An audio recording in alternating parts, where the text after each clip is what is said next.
I'm still looking. Like I still am hungry. I'm still thirsty. So what's next? Mm-hmm. Like when am I finally going to have this like enlightenment that I hear about in all these practices? So this leads me to astrology because one night I was up Googling and, basically like what's the meaning of life kind of thing. Yeah. And I find stuff about being a star seed. So this is like a really crazy doctrine. This like shows you how desperate I was. A star seed is essentially um like an intergalactic being that manifests in or on Earth as a human Mm. to ascend the collective. So we're supposed to I'm take. sorry. Say what? Excuse me. Yeah, I Pardon know. me. It's ridiculous. To ascend the collective. To ascend the collective. So basically it's like Jesus. Like it's like you come to Earth and you're supposed to save the world. Okay. You're essentially an alien. So I'm reading this thinking this makes sense. Like this is where I was. I'm like, wow, that makes perfect sense. I'm so spiritual. Like it's explaining you feel so out of place because you're from a higher dimension. Oh. You're isolated because like you have a really specific purpose and mission on Earth. All right, wow. So we're basically just star people. We're alien brought to Earth. I can see my mind going here, but this is part 2. Welcome back. My name is Clint, and this is Morning Coffee Reactions, where we're just checking out some Christian content that comes across my feed. And right now we're doing part 2. A former witch shares her journey back to Jesus with Lecrae, and the lady doing this is Angela Scafidi, and she has a channel called her YouTube channel, if you want to look her up, it's called Heaven and Healing Podcast. That's Angela Scafidi, and she does a lot of ministry with like New Age witchcraft people that are struggling in that area, and she gets into a lot of different details on this video. So I really hope you guys get a lot out of this, and we're gonna jump in. We're jumping in right about the 59-minute mark, I believe, and we're gonna see what they got going on. Yeah, right at the 50-minute mark, she starts talking about Zodiac, and I really wanted to bring this up because, like, in my own walk, like, I thought, what's wrong with the Zodiac? Ain't nothing wrong with the Zodiac. I mean, it's just some star signs that you read in the newspaper. They got all these different months depending on your birthday. But like she was saying there, like, the belief is very sort of satanic. It's really occultist. It's out there. It's really out there on the fringe outskirts of things, because, like, if you think about it, like, if they believe that they're higher intelligence that came down from another star planet and they're here to, like, make the world a better place, tell me that's not contrary to God creating us. So yeah, we're right here at about the 50-minute mark if you want to check it out. Once again, this is on Lecrae's channel, and let's get into it. All these things, even down to like the way I looked, and I'm like, wow. That's why. I'm literally like, wow, I'm from another dimension. So you're looking in the mirror like, this makes sense why my jawline is like this. That's why I'm tall, because I'm from This a makes sense. specific Sounds like that to me. constellation, and I've come here. That's like the whole doctrine, is that that basically Mother Earth, our planet, was calling out to the universe as like an SOS call to the cosmos. Like, I need help. Like, humans are destroying, like we're so low vibe that we need like other intergalactic. I know it sounds No. wild. It's fine. It sounds wild, but people believe this, and I believe this. Well, it's funny because just the certain terms, I didn't even know Mother Earth came from this view. Like, people say Mother Earth all the time in like movies and stuff like that. Oh, yeah. And this is where it's all rooting from. Yeah, so. there's no mother. Right. So yeah, like the idea is like Gaia, that's the name of Earth through all these philosophies. She needed help ascending us, like our planet, into like the next dimension, basically. Like, we're stuck in 3D, and so we need to go to 9D. And so all these angelic light beings have come in, and we're all light workers, and we're supposed to save humanity. It's literally like the gospel. Wow. It's like the demonic gospel where you're a savior. Wow. And this made perfect sense to me at the time. I'm like, okay. So, like, Your zodiac sign is just like a gateway drug. It's just Well, like the well, the little. the reason I mentioned that is because what this did, me finding Gateway this drug. out, what this did was it took my my interest. Like I would say I was a very kind of like earthy boho girl at this time, Okay. where I was into the crystals and I dressed like a hippie and like I had all the beads and like things like that, like dirty hippie kind of thing, right? Yeah. And then this kind of took me from like Mama Earth to like more of like the cosmos in terms of like my witchcraft. And even the way I dress started to change. Like I started to get, I went from like this like boho chic to this more like, honestly, like dressing like a dominatrix, kind of like really hard, dark, like Wow. alien-esque, like look, like that's how I started to dress. There was Like, like a there was like a dress code for the it was type a of witch you it were was a becoming. different identity, and I Wow. was really intrigued by the space thing, and that's kind of what opened the door to it. So what this whole starseed doctrine basically tells you is that the reason you suffer is because you're trying to help Earth, whatever. But the point of it is that you have chosen this life. Like you chose to be here. So you picked your relationships, you picked your parents, you picked where you would incarnate all these things for a very specific mission. So what that did was it made me look into my birth chart, because I came to understand my birth chart as my blueprint. Like I picked my life. So I actually mapped out this blueprint of my life before I was born in the form of a birth chart. So now what this would allow me to do, this tool would allow me to then understand myself as like human and what it was exactly I needed to work through in this humanness in order to help the collective. And like I said before, this like kind of Buddhist philosophy of this like integrating back to source. Yeah. The birth chart is where you put in your date Your and date, like where you're, time. yeah. Wow.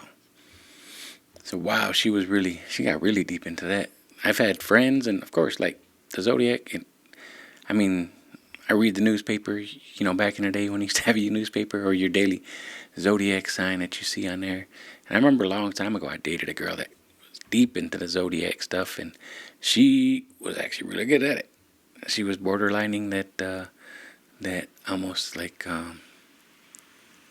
personality prediction. Like if you told her your sign and kind of told her what part of the sign you were on, like if you were like born in the beginning of the month or you were like born later in the month, she could hone in on like a personality type. And I don't know if it was just that woo woo vibe stuff where they just sort of say a lot of things and it just makes it like, oh, you're very like structured and organized and you're a go getter, but you know, you might be this and you might be that.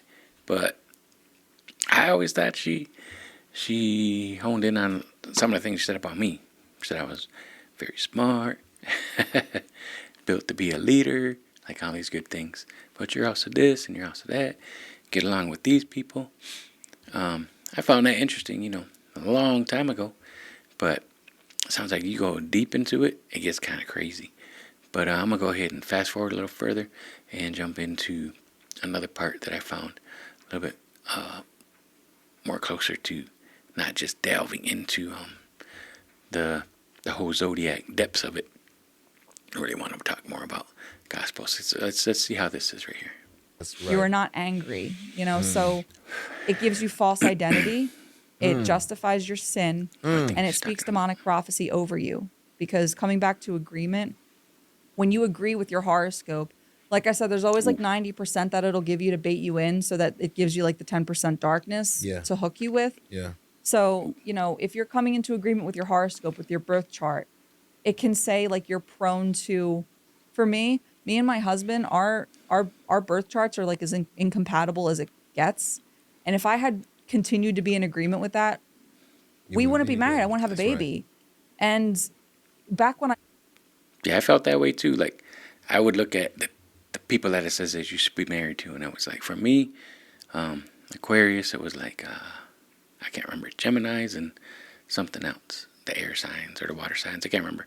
But I remember I was like, I would read those, and I would go look through a book, and I'd be like, yeah, I should try to date Libras and Geminis. And like, if you're a Capricorn, nah, I ain't messing with no Capricorns. Or whatever else. And I think Taurus, don't get along with Taurus. And for some reason, as I learned who everybody was, I was really validating it by looking at it and saying, like, yeah, I think that's true.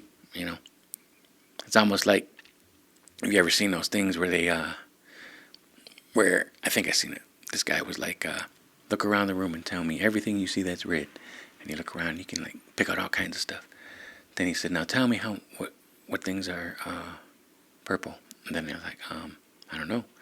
He says, because you don't know anything that's purple because you were looking for everything that's red. So just like if you put that information in your mind and you want to believe that, you know, everything is red out there, the only people you get along with are the red people. But where are the purple people? You don't even know where the purple people are at because you're not even looking for it. It's just the validating principles. And then he even said something like, if you found all the red things, you even kind of like got some extra red in there because like something that wasn't even red, you're trying to say like, oh, like, you know, that's more pink than it is red. But you're like, oh yeah, I'm going to validate myself by saying like, I seen like 5 or 6 things, you know. I don't know, that's right in there. But Was in agreement with that. We had nothing but relational problems, and it's because that's the word. You're in agreement with it. Like, you hear it, you want to be in agreement with it. I'll run it back so you know what she's saying. and back when I was in agreement with that, we had nothing but relational problems, and it's because all the spirits I was yoked to, that I was in communion with and didn't realize it, Mm. they had a door through my Yeah. agreement with astrology. Like they had the door there to wreak Yeah. havoc in our lives. And I was just, I mean, I was wild. I was not faithful. I was not good. Like Yeah. I was just depraved. Yeah. And I'm not blaming astrology on that. Like that was me, and I would have had to be accountable on Judgment Day before the blaming astrology on that. Like that was me, and I would have had to be accountable on Judgment Day before the Lord for that. But there's a spiritual implication there. Yeah. And anyway, I mean, we can talk about really what the New Age is, where it comes from, if you want. Comes back to the garden. We can talk about that. You But need to I write a will- book. Yes, I know. Because That was like agree. my 7th confirmation. you gotta write a book because Yeah. you are like, it's like you are all the way there, and there's no one who can come. Like people try to combat it, but it's like I don't like. Even me talking to my son, I'm just like, this is the thing about zodiac signs. Okay, you're seeking out your identity from somewhere other than God. That's as deep as it goes for me. Yeah. But you're like, no, you're coming to agreement. You're like agreeing to these a demonic good point. prophecies over your life. I'm Yeah. like, yes, that's good. I need Yeah. that's, you know what I'm saying? And Yeah. so it just Yes. and you know, obviously, I'm sure there's people who are gonna disagree. There's people who are like, no, it's not. God he made the stars, Yeah. and That's the whole thing. you know what I'm saying. So you're God more made the than stars. welcome to come on, and all of us can have a discussion. You Yeah. know what I mean?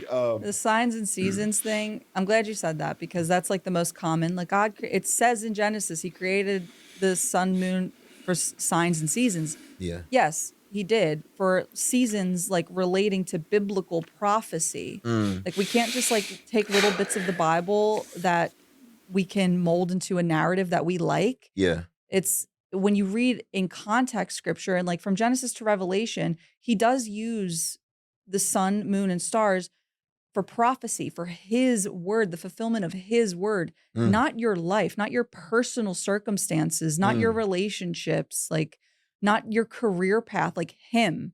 It's for Wow. his signs and seasons, not your zodiac sign. Mm. And then one more thing before we move on, I will say too, it like how rooted and demonic it is, you know, like the Hebrew calendar, like the calendar God created. We don't even operate under that clock anymore. Wow. We have a different timeline, like a 12-month year. That came from essentially paganism. So Yeah. even like the zodiac wheel is like it's not even right. It's not biblical. even right. It's not even rooted in his timeline. So All right, Angela, you All right, so the thing I like about these videos is that, you know, this woman is talking about being lost in the world of New Age, Zodiac, witchcraft, and it's how to reach them. Like, unless you've been there, like, you can't really speak into that experience. And I have my own experiences. Like, I come from a native background. I can sort of speak into the lives of natives, the ones that seek after truth. they might go down this trail or that trail. And the problem with the New Age and all these other practices, Buddhism, Hinduism, they all have this like spiritual aspect to it, and they can blend each other together. And if anything, as far as my native brothers and sisters go, I know they don't want nothing to do with the white man's religion. They think it's man-made, man wrote it, and it was just to benefit them. They had a lot of persecution and like heartache that they had to go through. Like, I mean, the list is crazy against Christianity. So I'm trying to find ways to speak into that. But as far as life experiences, like as far as alcoholics go, drug addicts, people that live for self and, just really experience the depths of alcoholism, I can speak into that because I have experience in that area. But as far as witchcraft goes, I do know some people that are trying to be in the new age, trying to, they believe in this woo-woo culturalism and, can get into this. So, like, all these little things are very beneficial. So, let's hear what they got to say. She never like tried to push her religion on me or anything. And it's funny because I always thought she was like super judgmental and like kind of boring as we got older. But it's like she just had her head on straight. And she was praying for me. When she knew I got involved with all this stuff, she started praying protection for me. She started praying that I would see the truth. Wow. And I always have to mention that because it's such a big part of my testimony, because God promises he hears the prayers of the righteous. Like he heard her. And yeah, for my own walk, like I don't know where I'd be if it wasn't for my parents, like especially my mom. My mom told me stories about like her and her Bible study group, her life group at church, like how they would be praying for me. And I still remember like a couple times, but some of the ladies in her group, this was years later after I'd been in the faith and was transformed, and I was going to like a leadership conference that was taking place. And the one lady, Lois, such an amazing woman, she was like, I remember your mother, sitting there crying, and we prayed for you. We prayed for you a lot. We always prayed for you, that you would come to God. And then she was just like, just a proud moment to say, I look forward to you going to this conference and being nourished by God, and when I think back, like years before that and how long she'd been a part of that church, who knows how long, maybe 5 years before, they were praying for me. They were praying for me a lot. And that's all I could say is like, if you have any people that you struggle with in your life that you just wish would come to God, don't stop praying for them. Continue praying for them. God works. He hears the prayers of the righteous, like she says. And there's hope. There's hope. I still got many people in my family that I'm praying for. And I won't stop praying for them because I want us all to come to God. And I really believe a lot of her prayers were serving as like a shield for me in different ways. Like there were certain things, like I tried astral projecting. I could never do it. And I really believe it was like her prayer that was like a block or something. Like just things I see in hindsight that I give credence to her praying for me and God honoring that. So I mentioned that to say, don't stop praying. Like, don't stop praying for those people, because it's not falling on deaf ears. That's good. So she's praying for me all along. Now it's like, at this point, it's 2021, right? 2021. It's late 2021. I think, I don't remember anymore. One of those years. It's like September, and yes, 2021, September 2021. And I was like, at this point, 2014 is when I opened the door. Now it's 2021. I'm 27 at this point. And I'm like, okay, so I still feel the way I did like in high school. Like I'm still depressed. At that point, I had actually relapsed self-harm for the first time in like 8 years. Wow. I'm still depressed. I'm still anxious. I'm still struggling in all these same cycles and patterns. Like nothing's really getting better. It's like I feel like I take one step forward and then fall off a cliff. Like it's never getting better. And I'm doing everything right. Like I'm doing all the right things. I have the yoga. I know my astrology inside out and backwards. I'm honoring the moon cycles. Like I'm doing all the things. Like I'm into like kind of low key like womb magic now, and crystal healing and Reiki and chakra cleansing, like energy Reiki. work. Sorry. all of the things. Like Yeah. I was doing everything, the tarot cards, like all of it. And I'm like, why? Why am I not whole? Ooh. That's deep. That's deep. They say the fear of the Lord is the beginning of wisdom and knowledge and everything else. So I doing a series on Proverbs chapter 1 and 2. And if you haven't seen those, go check those out. I'll leave a link in the description. But as far as like she's going, like even in the book of Ecclesiastes, it says, vanity, vanity, all is vanity. It was basically saying meaningless, meaningless. Everything is meaningless. You know, Solomon was writing from a place of like experiencing everything, having so much wealth and so much wisdom and knowledge, and he just felt like nothing mattered. You still struggle. You're still going to have hard times. Until you have God, that God-filled hole in your heart is never going to be filled, and you're never going to feel joy and like satisfaction like she's going through here that she's describing. And if you haven't been there, I've been there. I've been there several times. You know, I've been there, you know, that's basically my whole life before Christ. Nothing could fill that hole. Why am I not content? Why am I not peaceful? Why do I have intrusive thoughts? I used to tell my friends, it feels like there's like a ping pong war going on in my head, like back and forth all the time, just like constantly voices. And it got to a point where I'm like, all right, I just don't know what to do anymore. I feel like I'm literally at the end of my rope. I don't want to live. And Wow. this hasn't gone away. I don't see how it's going to get better. I can't imagine another year of this. I can't imagine becoming 30 used to scare me because I was like, if I turn 30 and it's not better, like, what am I going to do? And now I am Wow. 30 and my whole life is different. But So all these promises that Satan was offering you through the dark arts, it was like it wasn't bringing you the wholeness no, that you no. And were. it always comes, whatever Satan offers you comes with a price tag. And it was very costly. And it almost cost me my life because I was there one day, just like on my kitchen floor. And Psalms says that deep calls out to deep. And that's the best way that I can describe this moment because, like I told you, it was really loose Catholicism I was raised in, but no one ever told me Jesus loves you. Even my friend that was Christian, like she never shared the gospel with me. I just knew she was Christian. Yeah. Um, no one ever told me that like I could have a relationship with Jesus. I didn't know he was really God. I knew the story. Yeah. Like, So you're laying on the kitchen floor. I'm laying on the kitchen floor and I just say like, Jesus, save me. Like I'm wailing and just blubbering, crying, like ugly, ugly cries. And I said, Jesus, save me. And overnight, like I'm not even joking. Overnight, like depression, anxiety, and intrusive thoughts. Like I woke up with a clear mind, and that was not that never was a thing for me. I never had sound mind.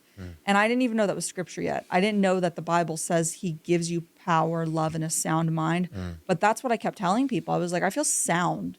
Like I kept telling people if you would like look out on the horizon at just the ocean and how it would just be like still, like as far as you can see on both ends. Like that's how it felt in my mind for the first time literally in my life. So he brought you physical healing before you even were like, I wasn't saved yet. Yeah. Like I was just so you're enjoying the blessing of him like drawing you to yourself. like he basically like delivered me from like a spirit of depression and just anxiety like overnight. And I started telling people like, wow, Jesus, I think is more than like a Buddha, because that's kind of how I saw him before. I equated him with Buddha. It's You know, so sick. Something good that I Like, like that there's she just said. Something good that I feel like she just said was she said that she experienced the blessings, like something happened. She cried out to Jesus, and she, wasn't even saved yet, but felt those blessings. And I feel like I've been there before. Like, so something she just said right there really hits home for me, because this is the first time I'm ever thinking about it. The way he said it was like you're experiencing God before you even knew God, And something that happened to me was I feel like I felt those blessings of God before I even knew God, because before I moved out to be closer to my mom and I started attending church with her, and one of these days I'm going to do my testimony and y'all are going to hear it. But basically, I started experiencing the blessings. Like, I knew I was an alcoholic. I needed help. But one of the things I had a lot of trouble with was me and my brother had a bad relationship. We were always fighting. And it was always about money. It was a very transactional relationship. It was always a like screwing each other over kind of relationship. And I really, miss my brother. I love my brother. I really want him to come to Christ. If you're out there, Craig, I'm praying for you, brother. But one of the things I experienced was the power of forgiveness. And I think I was crying out to God, and I really needed something to change in my life. I knew I was an alcoholic. Things like I was trying to find a path to healing, and something out there just talked to me. And I hate to say this, but I was drinking at the time. I was drinking, and something talked to me and said, like, you gotta forgive your brother. And this hits me deep, because I remember I was like, forgive my brother? Like, I can't forgive my brother. But I did. I said, all this stuff that we've been going through, we've been fighting over money, been fighting over just life. He did me wrong. I did him wrong. I did him bad. He did me bad back. So we always go back and forth. And sometimes we'd go months without talking, years sometimes. And something just cried out to me and said, hey, you gotta just forgive your brother. And when I started practicing that, I did. I was like, wow, I forgive him. So I invited him over. We had some drinks, and we were always cold. We were trying to be friendly. And then I just remember it was like the most emotional moment, because, we had a couple drinks, and I was like, hey, all this stuff, you owe me this. You stole my TV, whatever it was. We was fighting over money. I said, you know what? I said, I love you. You're my brother. I forgive you. I forgive all of that. I said, I just want you as my brother. I don't care what happened in the past. It's the past. It's over. And I forgive you. And we start crying. Like, he started crying, and he just gave me a big hug and was like, basically confessing and asking forgiveness after that. You know what I mean? And then we just had our own, like, little huge moment. But that was a huge healing moment, because we had so much toxic relationship going between us, like one of the most worst, awful relationships. And being able to forgive was like huge. And I feel like that is exactly what they was talking about. That was what she said, or what he said. Experiencing the blessings of God before you even knew him. And eventually I did, move closer with my mom, start going to church, and then start realizing that did come from God, that God does call us to be forgiving, to forgive others so we can be forgiven by God. And I experienced those blessings before I even knew God. I was able to forgive my father for a lot of trauma, and now it's just like I live a very, like, I don't hold a grudge against nobody. It's such a powerful blessing that God gives us in all different areas. So if you haven't practiced the power of forgiveness, I encourage you to do that. And if you want to see more of this video, former witch shares her journey back to Jesus. That's by Lecrae. Check his channel out. And her, once again, that's Angela Scafidi. Check them out. This is all I got for today. Anyway, I hope you guys enjoyed it, and I hope you guys feel blessed. And if you guys want to check out more of my content, go ahead and subscribe, leave a like, and I will talk to you guys in another one. Bye for now.